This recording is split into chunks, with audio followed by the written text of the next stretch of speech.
partner na mas paliliwanagan tayo pagdating sa batas.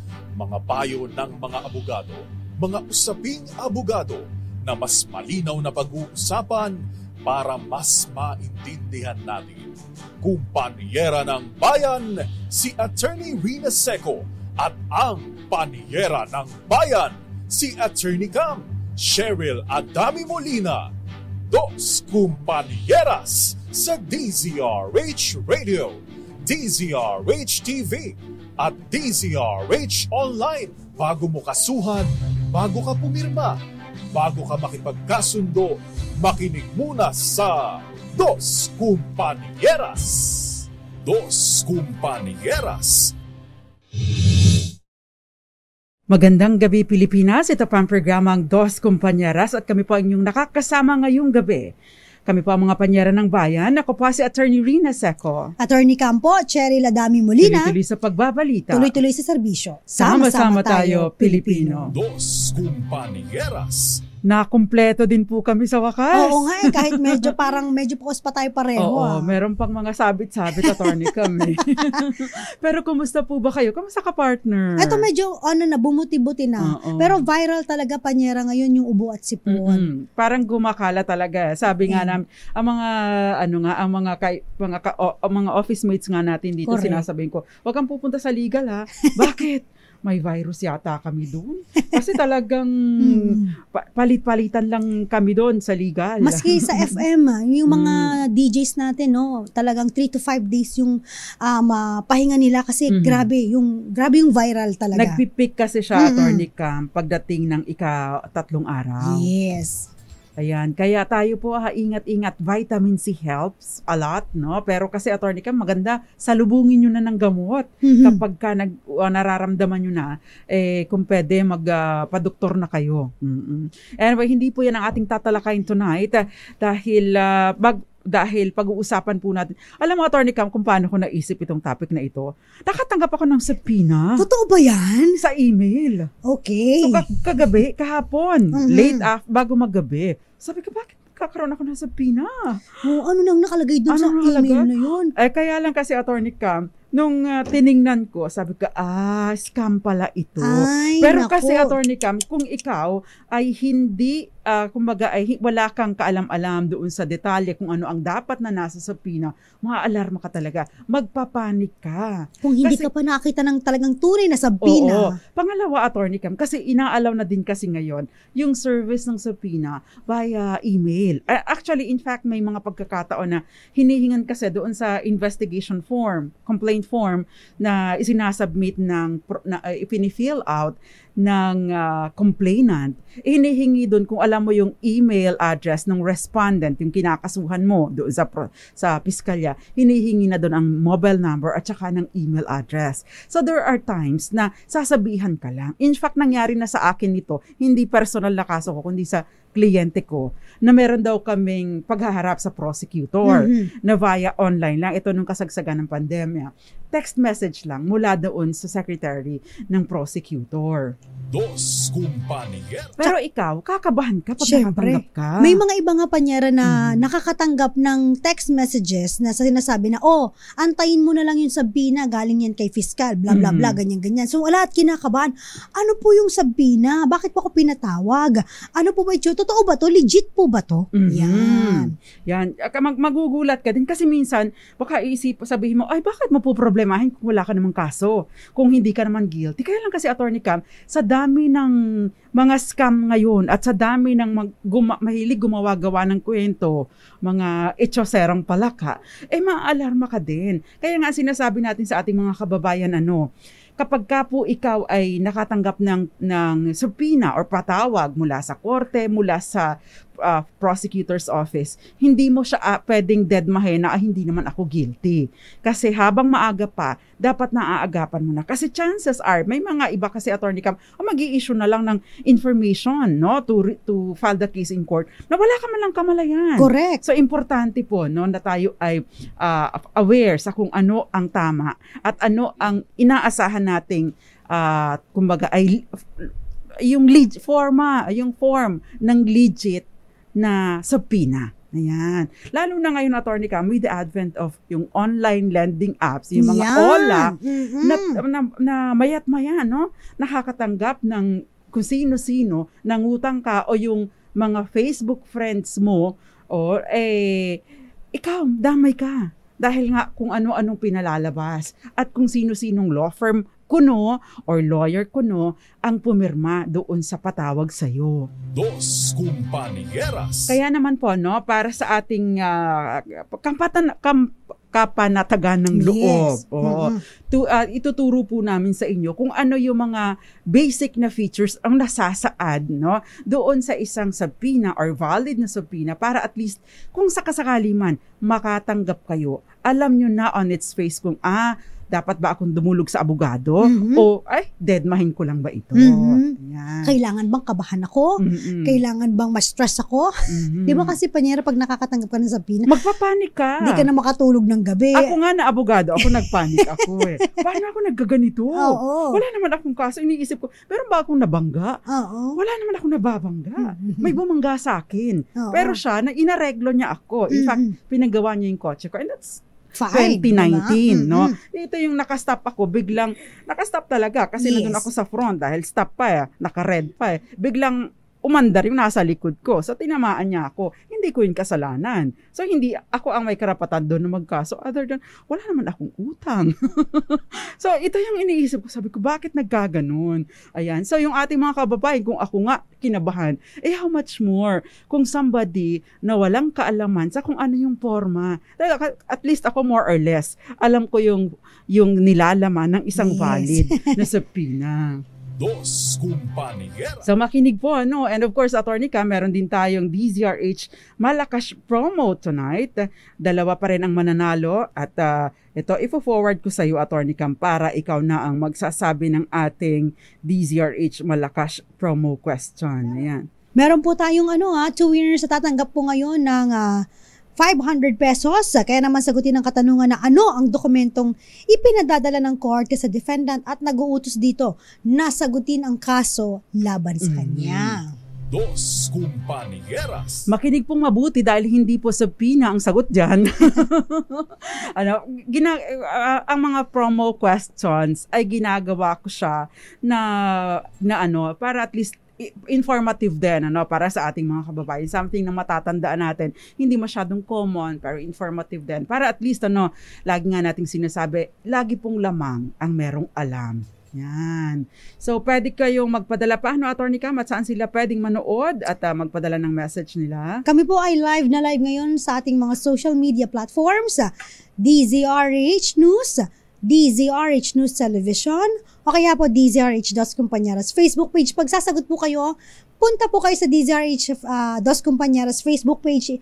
Like, follow, and share po yung ating Facebook Live ngayon at i-private message po ang inyong sagot. Yes, wag po ninyong ilalagay sa ating page ang inyong ang inyong mobile number dahil napakarami pong mga scammers. Baka maya-maya dyan, pag nilagay nyo yan, ang dami nyo nang matanggap sa subpoena. Correct. O may kaso kang estafa. Kukulungin ka na. Ayun, ganun. Dos Compañeras. Ayan. So, unang-unang tanong, ano ba yung subpoena na tinatawag? Yan, Attorney Cam, ano ba yung subpoena? Yung subpoena, di ba? Ito po ay parang Latin word, panyera, di ba? Under penalty. Under penalty. Yan. Ito pa ay isang dokumento na ini-issue ng yung competent na authority. Pwedeng mag-issue nito ang korte, no? Pwede ding mag-issue nito ang prosecutor. Kadalasan, Attorney Cam, prosecutor. Pwede ding wag niyo munang tatanggalin yan, TV ha. Nilagay ko na yan doon, Attorney Cam, para maging sample. Binura ko lang yung ibang mga detalye. Correct. Kasi this is a rape case.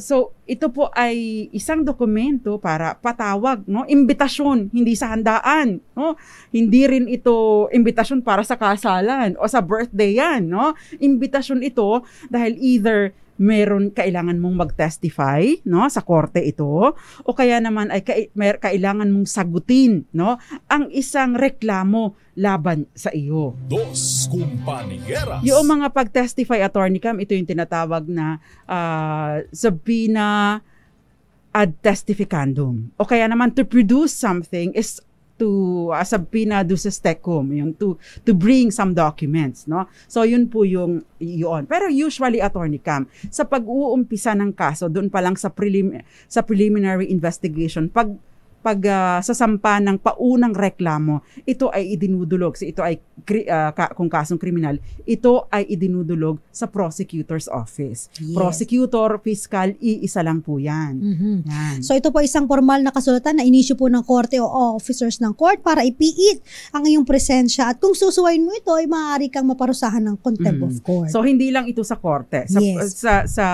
Sa pag-uumpisa ng kaso, ito ay nag-uumpisa doon sa prosecutor's office. Correct. Kapag meron kang reklamo. Dos Compañeras. Take note po, pakitaas nga sa TV, yung pinaka-heading muna natin, no? Yung taas pa. Yung pinakauna, yan. Yan, makikita po ninyo dyan, Republic of the Philippines, Department of Justice, National Prosecution Service, Office of the City Prosecutor, blank city. For example, Pasay City. Ngayon, mapapansin po ninyo, may ibang mga kumakalat. Yun yung unang palatandaan na nangyari sa akin, Attorney Cam. Nakalagay doon, Municipal Trial Court. Tapos nakalagay dyan, Office of the Sheriff, the National Prosecutor Service. Yun na. It's a giveaway na peke ito. Kasi ang prosecutor's office po ay nasa ilalim ng Department of Justice, hindi po sa ilalim ng korte. Municipal Trial Court. So, ibig sabihin, dapat ang nakalagay dyan, Department of Justice, National Prosecution Service. Sa akin nakalagay, National Prosecutor Service. So, malinaw na, no? So, yan po ang unang nakalagay. And of course, yung complainant, pagkatapos sa respondent, nakalagay agad sa akin defendant. No? Kung defendant ako, tapos nasa prosecutor's office, mali yun. Imposibleng hindi ito alam ng ng Office of the Prosecutor. Pangalawa, meron pong unique yan yung mga docket number. Yan.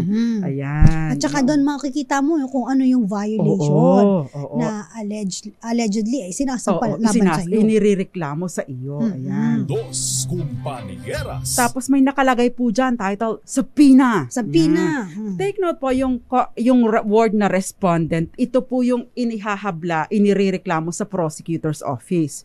Pag nakarating po sa korte, yung kinasuhang kriminal, ang tawag po dun ay accused. Kapag ka prosecutor's office, respondent pa lang yung inireklamo. Now, makikita po ninyo yung subpoena. And then, pakiakyat nga ulit TV para makita na natin yung body. Nakasaad po doon kung ano yung reklamo sa iyo, kung ikaw ba ay pasasagutin na or a-appear ka na sa anong room, anong oras, anong petsa. At kanino ka mag-a-appear. Nakasaad po yan doon. Dos Compañeras. Panex nga, Panex nga. RHTV. Yan. Ayan. Ayan. So makikita, dinilit ko na po yung mga iba dyan, Yan, sample lang po yan. Yan. Para at least, hindi na-expose. Ayan. So, yan po yun. Nakalagay dyan kung kailan ka attend, anong oras, anong petsa, saang room. Naka-indicate po dyan. Parang classroom, Oo. At meron pong nakapirma dyan, either city prosecutor or assistant city prosecutor. Yan. So, hindi po maaaring wala yung mga ganyang detalye dahil meron patawag. May pagkakataon, Attorney Cam, na kapag merong patawag, pupunta ka lang. Yung iba naman, pagdating sa'yo ng patawag, ng subpoena o ng imbitasyon, naka-attach na doon yung kopya ng reklamo na sasagutin mo. At pagdating mo doon, sa oras na nakasaad, dala-dala mo na yung counter affidavit mo. May pagkakataon naman na wala pa doon yung kopya at doon paghaharapin pa lang kayo at saka ka-aabutan or bibigyan ng kopya noong reklamo. At saka, Dos Compañeras. nakalagay din dito, Panyera, di ba? You are hereby warned. Yan. That failure on your part to comply kapag hindi ka pumunta, consider na wini-waive mo, yung karapatan o na depensa ng iyong sarili at parang sinasabi mo na, sige, kayo na po mag-decide. Oo, ayan. Magkakaroon na ng resolution Oo. based lang dun sa binigay na ebidensya at reklamo at complaint. ebidensya. Mhm. Oo. Kaya importante po guilty or not guilty man kayo, no? Lalo na kung hindi kayo guilty, Correct. no? Dapat po ay wag ninyong dededmahin. Pero importante din, alam ninyo kung ito ay legit o peke o scam lang ang ipinadala sa inyo. Dos Compañeras. Yung last part na. Last part na. Yan. Yan. Yung certificate of service. Ayan. Mhm. Ayan. So, yan na po yun. May pirma dyan dapat at kung sino yung nagpa-process. So, pinapakita dun sa certificate of service na ito po ay naipadala sa inyo. Mhm. Yan. At kung sino nagpadala nito. Yan. Ayan. So, may pirma. Oo. Ayan. So, thank you very much, TV. At sana po ay para guided kayo. Nag-effort talaga kami ni Attorney Cam na ma-present yan para hindi kayo kakaba-kaba, magpapanik kapag nakatanggap kayo ng kopya ng subpoena. Dos Compañeras. Medyo lang panyera, no? Kasi kung hindi ako nagkakamali, galing pa ito sa mga post office, no? Yung iba galing sa post office. Pero ngayon kasi may mga courier service Yes. na na-accredited. Although ngayon, lumalabas sa Attorney Cam, pa rin registered mail pa din, Oo. snail mail. Yeah. Ang problema namin sa mga snail mail, medyo late talagang Dadating, dumarating. dadating, Correct. tapos na yung oras na Yes. nakatakda doon. Ngayon, anong gagawin mo Anong kung halimbawa, dumating, tapos na yung patawag, no? Mhm. So, kailangan mo pa rin pumunta doon at Mhm. sabihin mo na hindi ka na na-receive mo siya, na-receive mo siya ng ganitong ganitong oras. oras So, at madalas na nangyayari ito, Attorney Cam, na hindi nyo, pupunta kayo doon, no? Pero pag korte na, mas maganda, meron kayong abogado. No? yes. Ngayon, pag nakatanggap kayo na naman na legit, no, na patawag, magkonsulta na po kayo agad sa abogado. Yun. Ayan. Pwede pumunta kayo sa PAO, Public Attorney's Office kung wala kayong pera, hindi sapat ang inyong kinikita. Pwede kayong pumunta sa IBP, pwede din po kayong pumunta sa private na counsel of your choice. Hindi lahat yon, isa lang pipiliin nyo. Correct. Dos Compañeras. Anyway, ipagpapatuloy po natin ang ating talakayan. Magko-commercial lang po muna kami, pero magandang gabi muna sa lahat ng mga nakatutok sa atin. Renato C. at maraming iba pa. Nasaan si Aunt May? Ba't hindi ko nakikita? Si Andito Christian sa may Carla Villarasa. TV4K, Ayan. si Aunt May. At mga taga Brooks Point, Palawan. Yan, magandang gabi po sa inyo. And of course, magandang gabi din sa iyo, Tita Ami Miraflor Garcia, Mami Belen Rivera, Josie Villamar, Lane Paloma, J.C. Son Fernandez, Zian Romel Rada, ganyan Kenneth Arevalo, Raymond Botalan, Ren Servilla, Gael Enriquez, at maraming iba pa. Eduardo Narvaez, magandang gabi, Benjamin Lim, ganun din po kay Margie Lim, at Jerry Sumagaysay, Christian Carlo Villarasa, humahabol po watching from Brooks Point, Palawan. Sa wakas, nakatagpo na ang dalawang magagandang Panyera. Good PM po. Ayan. At mga taga Hong Kong, lalong-lalo na si Valentina Milena Poncia and of course, Gael Enriquez. At magbabalik pa po ang programang Dos Compañeras. Ilan po muna mga paalala, kami pa rin po ang inyong mga nakakasama. Ako po si Attorney Rina Seco. Attorney Cam, Cheryl Adami Molina. At kami po ang Dos Compañeras. Dos Compañeras. RH. Dos Compañeras. Nagbabalik po ang programang Dos Compañeras at nakakasama pa rin po ninyo ang mga panyera ng bayan. Ako po si Attorney Rina Seco. Attorney Cam, Cheryl Adami Molina. And of course, kompleto po ang Dos Compañeras ngayon. Dahil nandito na rin si Ma'am Grace Recta. Ayan, yung kay Mr. Attorney Cam, basahin mo nga, pakibasa muna nga yung kay kay Zian Rada. Sa DZRH Dos wag mo Compañeras nang ba yan? i-broadcast, ayan. Sa DZRH Dos Compañeras. Oo. Ayan. Wag mo nang basahin. Huwag ka na basahin? Wag mo nang basahin online. Okay. On air. Dos Compañeras. Anyway, tinatalakay po natin ngayon ang tungkol doon sa subpoena. No, binanggit na natin ano yung mga palatandaan na legit ang subpoena ninyo. So kung hindi nagfo-fall doon, kasi ito naman, Attorney Cam, ay format na, no? Meron ng template ang ating mga taga prosecutor's office, no? Yung mga gumagawa nito kung ano yung impormasyon na nandoon dapat, no? Ito ay fill in the blanks na lang, Attorney Cam. Kaya kapag hindi po hindi po napapareho dito at wala po yung mga sapat na impormasyon doon, ay malamang sa malamang hindi po legit or peke po or scam ang nagpadala niyan sa inyo. Dos Compañeros. Pero wag po kayo magugulat kung email, no? Posible rin po na legit kahit pa natanggap ninyo via email kasi hinihingan, may mga pagkakataon, Attorney Cam, na hinihingan din naman ng email address yung nagreklamo. Kaya pa pwede kang makatanggap via email. Yan. Yan. So maganda rin po na pwede kayo na maganda rin po na kayo ay mag-verify doon sa sinasabing address o halimbawa nakalagay doon o tawag doon o branch ganito kung halimbawa sa korte o kaya prosecutor ng ganito. Yan. Ito, Attorney Cam, yung natanggap ko. Yun. Branch 3 daw sa Makati Makati MTC. Unang-una walang branch 3 sa Makati.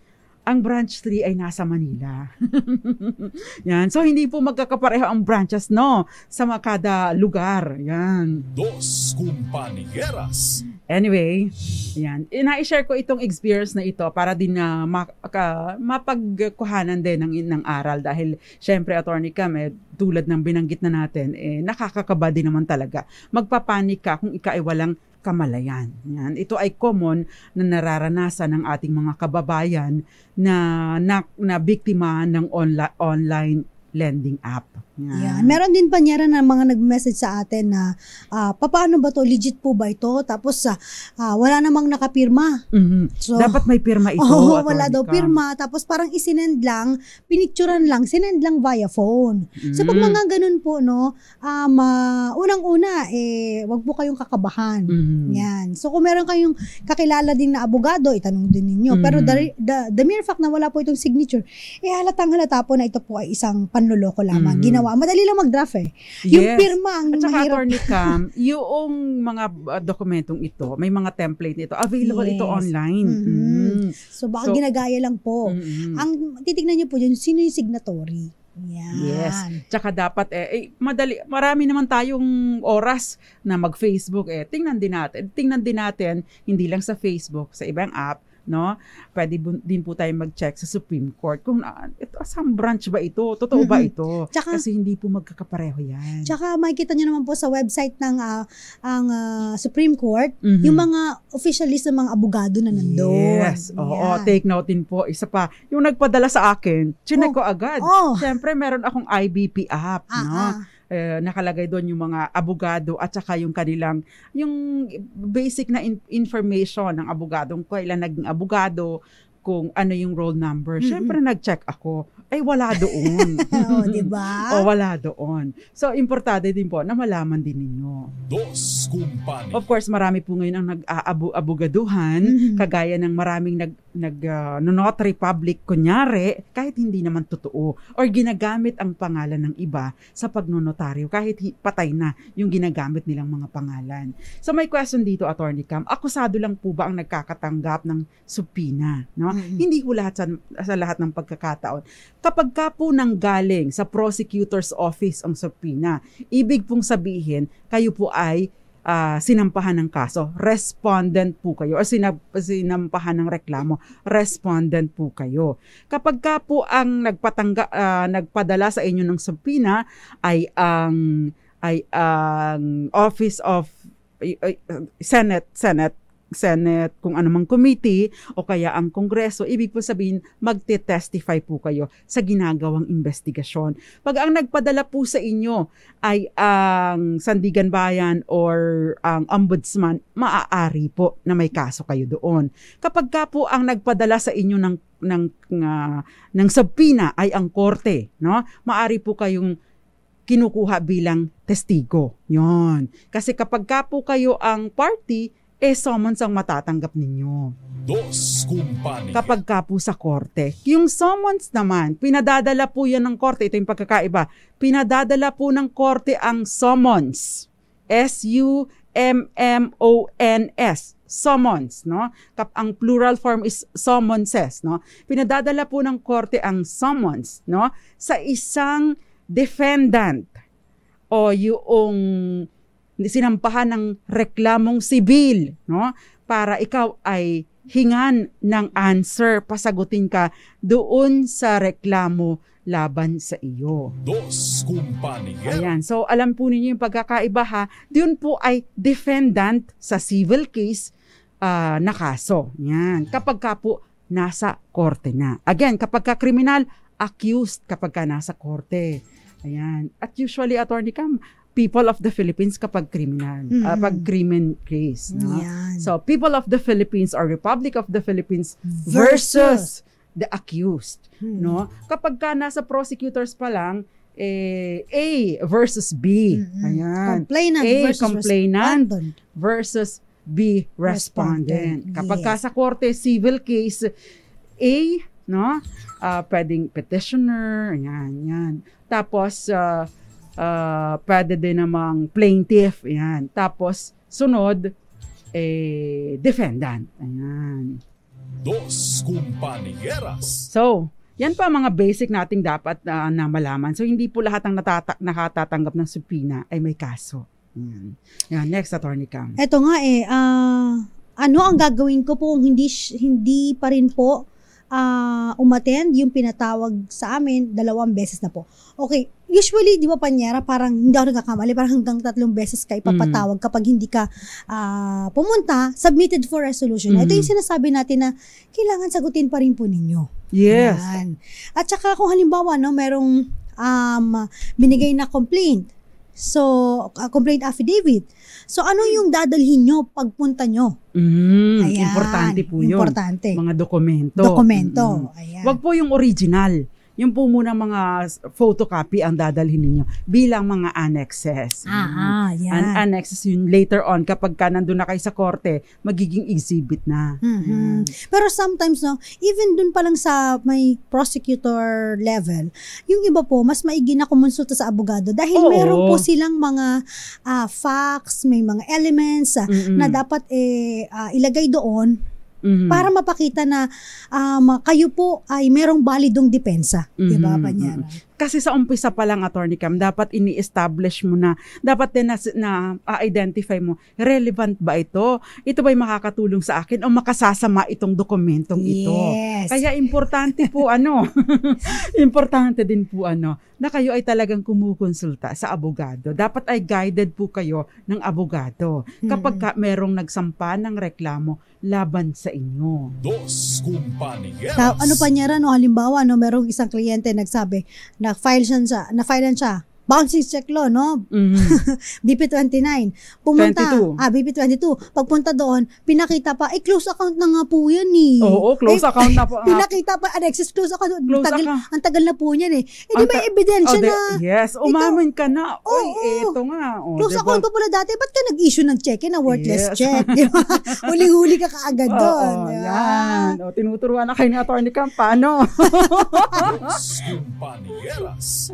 Ay, nako. Ang importante po kasi, ang role din po kasi ng abogado is to see to it. Halimbawa kung guilty kayo, hindi naman kayo para dapat ay ma-absuelto. Hindi.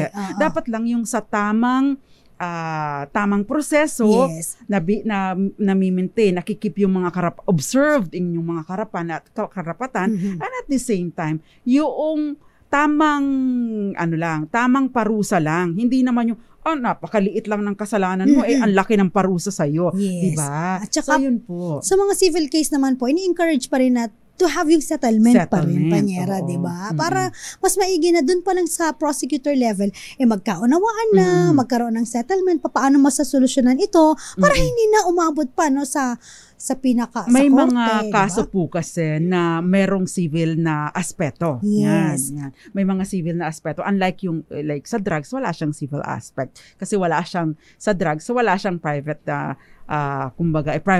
usually walang private complainant. It's the state. Ayan. Dos Compañeras. So lahat ba ng nakakagawa ng krimen ay nakakatanggap muna ng subpoena bago ma-warrant of arrest? No? Hindi po lahat. Bakit? Kasi meron tayong ginatawag na valid warrantless arrest. So hindi mo kailangang patawag, no? Ay, nagumagawa, sinasaksak na niya. O hindi, bibigyan mo na kitang sabina. Hindi ganon, di ba?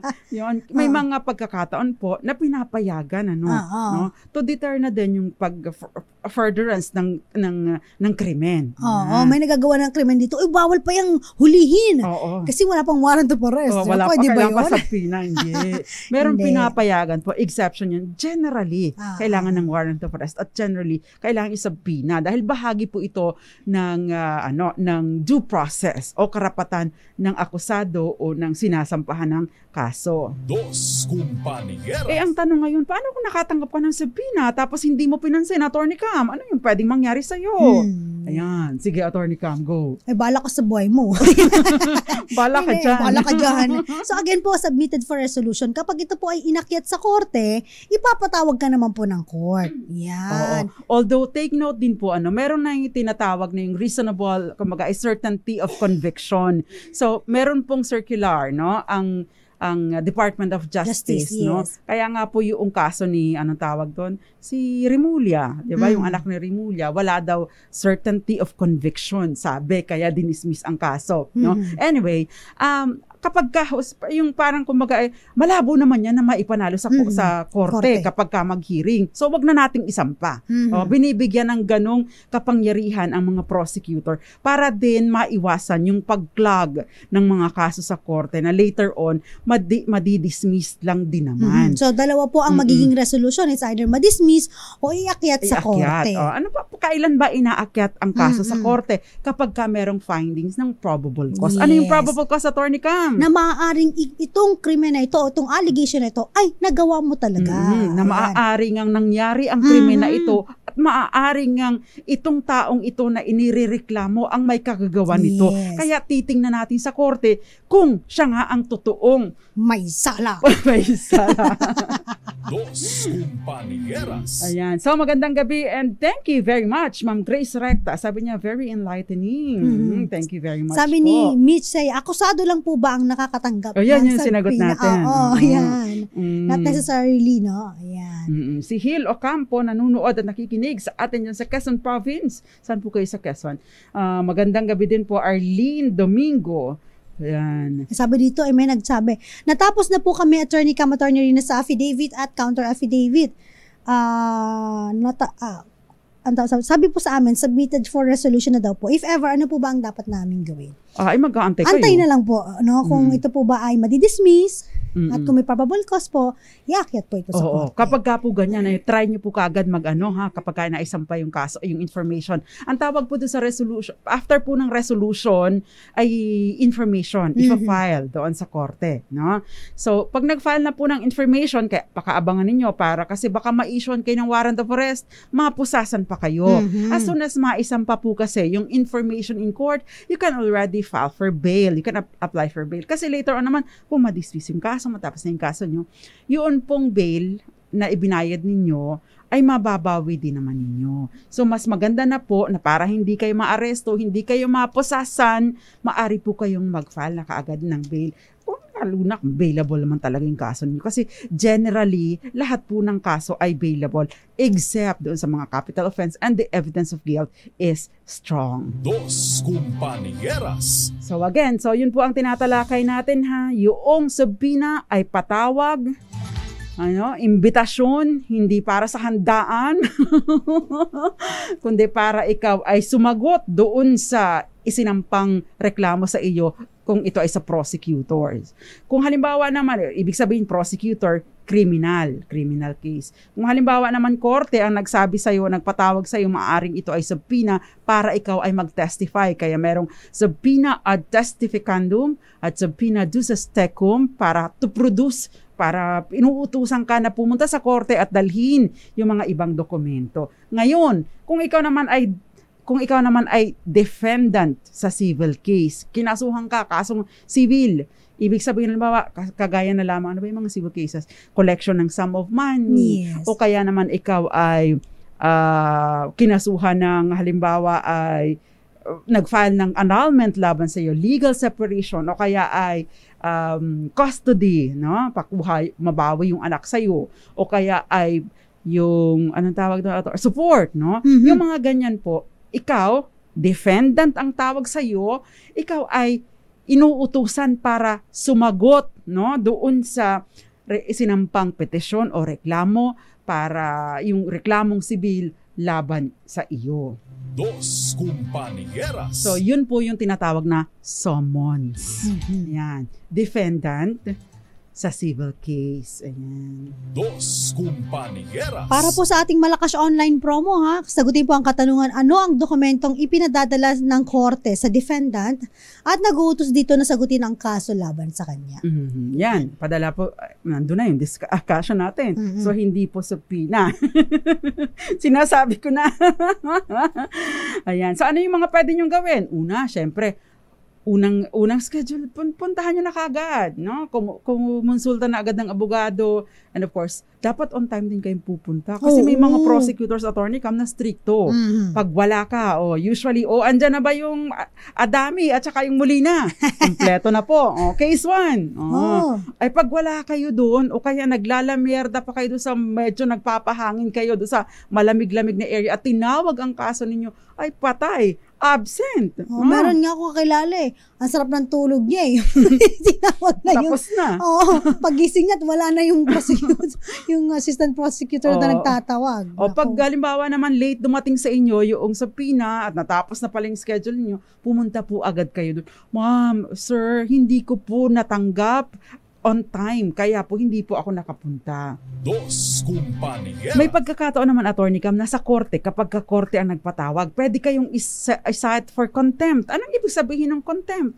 Yung direktang, yung pagbabaliwala ninyo, pag-ignore, pag-deadman ninyo, or pagsuway ninyo, no, sa pinag-uutos ng korte. At yan po ay may kulong. O maaari ding may anong tawag doon? May fine. Ayan. May multa. Dos Compañeras. Ayan. So, Mary Grace Velasquez Mangulaban, ngayon din kay De Vera Estolas Macoy and Tony Mercado. Itong kay Tony Mercado, i-verify mo nga ito, Attorney Cam. Alam ko ako yung nakapili sa kanya. Jason Abolencha and yung iba pa, magandang gabi po sa inyo, Attorney Cam. Magandang gabi rin po. Ayan sa mga nag-message na sa atin, yung sumasagot sa ating DZRH Dos Compañeras Facebook page. Mamaya, sasagutin po natin kung sino po yung winner natin. Ayan, natatawa ako sa isang message. Okay, magandang gabi sa iyo, Enrique Alcantar and Mitch May. Nasagot ko na yung kay Mitch, Attorney Cam. Ayan. Dos Compañeras. At magbabalik pa ang programang Dos Compañeras. Ilan po muna mga paalala, nakakasama pa rin po ninyo ang mga panyera ng bayan. Ako po si Attorney Rina Seco. Ako naman po si Attorney Cam, Cherry Ladami Molina. At kami po ang Dos Compañeras. Dos Compañeras. Dos Compañeras. Nagbabalik po ang programang Dos Compañeras. Nakakasama pa rin po ninyo ang mga panyera ng bayan. Ako po si Attorney Rina Seco. Attorney Cam, Cherry Ladami Molina. At tinatalakay ho natin ngayon ang tungkol doon sa subpoena. Yan.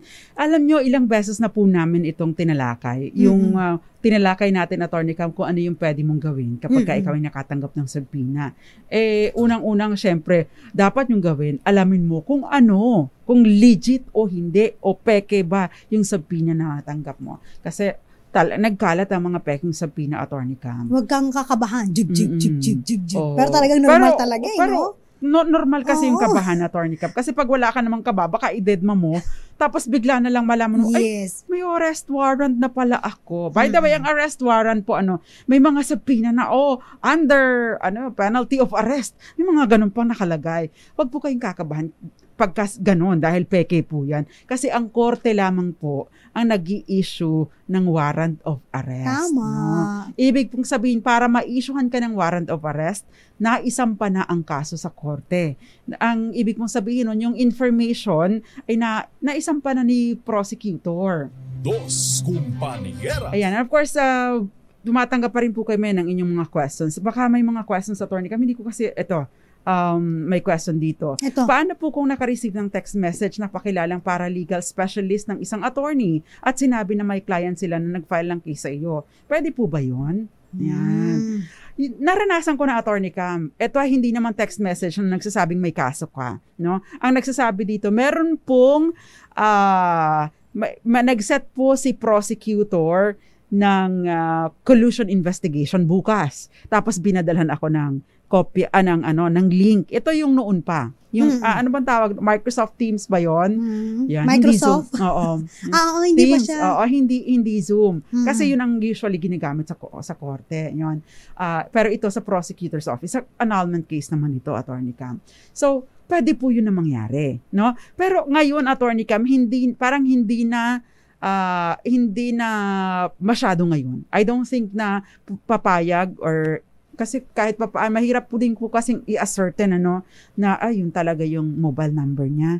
Kasi syempre kapag ganun, prone din po yan kung halimbawa hindi ka nakatanggap ng subpoena tapos sadyang minali ang mga detalye mo para ikaw ay ma-issuehan ng warrant of arrest, maari rin po kasing ipare-open, no?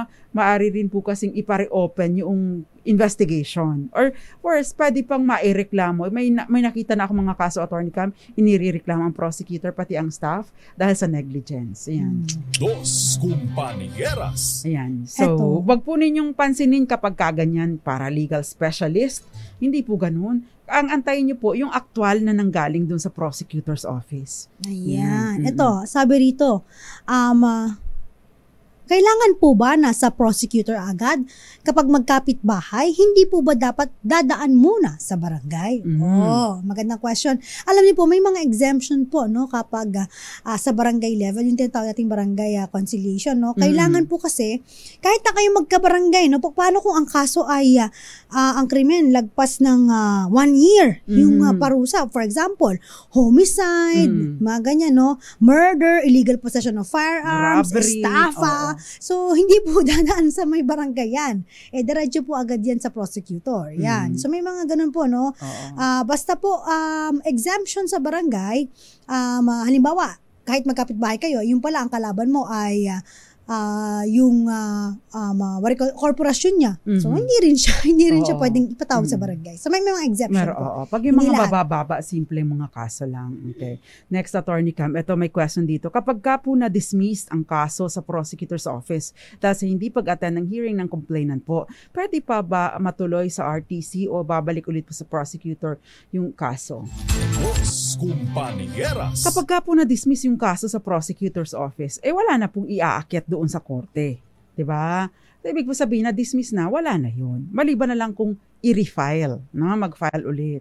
Yan. So, next, Attorney Cam. Ito pa, paano kung late po natanggap yung notice, ano pong gagawin? Sometimes po may mga ganito, pwede naman po kayo mag-submit ng motion to reopen the case. Sabihin nyo lang po na, ito po yung natanggap ko po ito, today, tapos, kaya last day, ang nakalagay po ito, 2 weeks ago po pala. So, pwede naman po yun. Yes. Ayan. Kapag ka po naman sa korte, mag-motion po kayo. Mag-manifest na motion with manifestation po. Usually, syempre, dapat ay alam na ito ng inyong abogado. Yes. Sasabihin niya na late po na ang ganyan, tapos i-motion niya, nabigyan kayo ng pagkakataon. Sasagot naman sila, in the interest of justice, ayan, papayagan naman po kayo. Yes, okay. Yung, ang father ko po ay nakatanggap ng subpoena. Hindi po siya nakapag-file ng counter affidavit. 3 months na po, wala pa ring warrant na dumating. Ano po ang ibig sabihin po nito? Dos Compañeras. Nag-aantay ka ng warrant of arrest para sa tatay mo. Ano ibig sabihin? Ibig pong sabihin, kung nakatanggap siya, kapag hindi siya nakapag-file ng counter affidavit, ibig sabihin lang nun, either na-dismiss ng prosecutor, walang findings ng probable cause, or hindi pa natatapos yung resolution ng prosecutor. Yan. Ang maganda dyan, ang pwede nyong gawin, mag-follow up kayo. Itanongin nyo kung anong status doon sa prosecutor's office, kung saan pending ang reklamo laban sa inyo or nakasampa ang reklamo. Dos Compañeras. Next, Attorney Cam. Ito pa, paano po pag pinatawag po ng NBI? Ano po ba ang kaso kung saan sila pwede magsubpoena? Ayan. Oo. So si NBI po, hindi po lahat po ng kaso ay pwedeng i-issuehan ni NBI kasi nagpo-produce to ng chilling effect na pag, NBI! Kinakabahan ako! Baka mamaya bigla itong mga baril or whatever. Sinupulan ka lang ng kapitbahay mo, pina-NBI mo na. Kasi may kakilala sa NBI. So not all cases po, no, ay pwede pwede mag-issue Yun yung si mga NBI. big time na kaso. Yes. So, Tsaka maramihan. correct. O kaya yung malalaking opisyal ang involved. Yan. Halimbawa, may human trafficking, extrajudicial or extra-legal killings against media practitioner, yung mga killing of justices and judges, violation of Cybercrime Prevention Act, no? Oo, yan. At saka mga cases referred by Interagency Anti-Graft Coordinating Council. So, medyo marami pa sila. I-search nyo lamang po. Basta mabibigat po. Yes. Mas mabibigat na mga kaso. At usually, Attorney Cam, maraming mga tao ang involved Correct. dito. Yung mga sindikato, yung mga mafia, yung ganyan. Yung kapitbahay mo lang na nakaalitan mo, tapos Ay, pina-invite ka, hindi po yun. Oo, Porque pagkakilala siya sa NBI, wala pong ganon. Dos Compañeras. Pwede mo bang i-post ang subpoena sa social media page? Wag po ninyong ipopost, no? Wag po ninyong gagawin ito kasi violation po ng Privacy Act ito. So, bawal po yan. Tapos sabihin pa, no, eto na, may sabina ka na, ito pinost po. Oo, wag pong ganon. Sorry ka. Naku, mas delika. Mas mabigat po ang parusa kapag kaganyan, violation niya ng mga karapatan. No? Violation niya ng kanyang right to privacy. Merong isang tanong dito. Attorney, tanong ko lang po, may danyos po bang makukuha ang isang akusado kung iatras ng habla ang isang kaso laban sa akusado? Kayo po ba ay nagsampa? Kasi kung inatras, Attorney Cam, ibig sabihin kayo ay either nagkasundo, nagkaaregluhan, no? Wala pong danyos na ina-award. Ang danyos po na ina-award, damages, ina-award po sa mga exceptional circumstances lamang. Yung tawag doon, yung sa mga civil case, yung liquidated damages kung meron po kayong naging kasunduan for that, no? O kaya naman ay kung merong bad faith, Attorney Cam, malice and bad faith, no? Maaari ang moral damages and attorney's fees, pero ito po ay entails, no, kaso. Ikaw ang magkakaso muna, no? Ikaw ang magkakaso muna at manghihingi ka ng danyos perwisyo. Pero hindi ibig sabihin na na-dismiss ang kaso mo o napawalang sala ka ay pwede ka na magsampa ng kaso ng damages, no? Action for damages. Hindi sa lahat ng pagkakataon nag-grant. Kasi may pagkakataon kaya na-dismiss yung kaso mo, kulang lang sa ebidensya, no? So, hindi lang na tama sa mga sumunod sa mga proseso kaya na-dismiss ang kaso. So, yun po yun. Dos Compañeras. Ayan, Attorney Cam, saglit lang. Uy! Dahil malakasan ka kung makinig sa DZRH, malakas ka sa amin. Itodo nyo na ng malakasan ang panonood online sa DZRH News Facebook page at masasagot ng tama ang aming katanungan. Instant, mananalo ka ng malakasang 500 pesos sa DZRH Malakas promo. Hatid sa atin ang kauna-unang radyo sa Pilipinas, DZRH. Una sa Pilipinas, una sa Pilipino. Sa tanong na, Attorney Cam. Ano ang dokumentong ipinadadala ng korte sa defendant at nag-uutos dito na sagutin ang kaso laban sa kanya? Mag-file ng answer. Ang sagot ay summons. Yan. At ang first winner natin, Attorney Cam. First winner natin, congratulations dahil yung kanyang sagot ay may kasama ng share din ng ating Facebook, si Cassandra. Cassandra siguro to. Congratulations sa'yo. And of course, next winner natin, Attorney Cam, I see, si John Mark Silva. Congratulations. Dalawang winners ng tig 500 pesos. So kayo po ay tatanggap mula kay Attorney Cam. Antabayanan lang po. Yung sabi nila, nakaligtaan lang Attorney Cam sa dami ng mga pinapadala ni Attorney Cam everyday. Pero napadala na. Okay. Yan. So wala na tayong atraso. Wala na kami utang nasanda namin. Ayan. Sa amin sa nakakaligtaan lang kasi sobrang dami po ninyo. Minsan din nagsudoble-doble. Tsaka ang tagal sumagot. For example, nasanda yung tagal na mag-reply. Kasi alam nyo, napakarami po tatabunan. No? So anyway, yung iba pong hindi pa nananalo, may chance pa rin po kayong manalo. Ito lang po ang tip namin. Sumagot po kayo ng tama at maayos. Hindi niyo po kailangang magpakaawa na kailangan ko lang po ng panggamot, pangkain po. Sumagot po kayo at sumali. Wag yung marami po sa atin dito na sumasali. Araw-araw sumasali sila, Attorney Cam, pero ngayon lang sila nanalo. So wag po kayong mawawala ng sasama ang loob. At saka kapag ka po kayo please po, lalo po hindi kayo mananalo. Tsaka po ang gawin niyo, tumutok lang po dahil mahaba-haba pa to. Yes. Okay, mag-alala. Tsaka hindi niyo po kailangan malimos. Ayan. Hindi niyo alam, may sakit po si ganito, may sakit. Ang basehan po, bagaman at ito po ay tulong natin na rin sa ating mga kababayan, no? Ito po ay ang consideration ay yung pagsali, hindi po sa pamamalimos, no? Ini-encourage po natin na matuto tayo habang tayo ay nagkakaroon ng premyo. Ayan. Anyway, magkasama-sama po ulit tayo bukas. Pasensya na kayo, Miss Cheska. Magsama-sama po ulit tayo bukas, 6:30 hanggang 7:30 ng gabi. Kami po ang inyong mga nakasama tonight. Ako pa si Attorney Rina Seco. Attorney Cam, Cheryl Adaming Molina. Tuloy-tuloy sa pagbabalita. Tuloy-tuloy sa serbisyo. Sama-sama tayo, Pilipino. Dos Compañeras.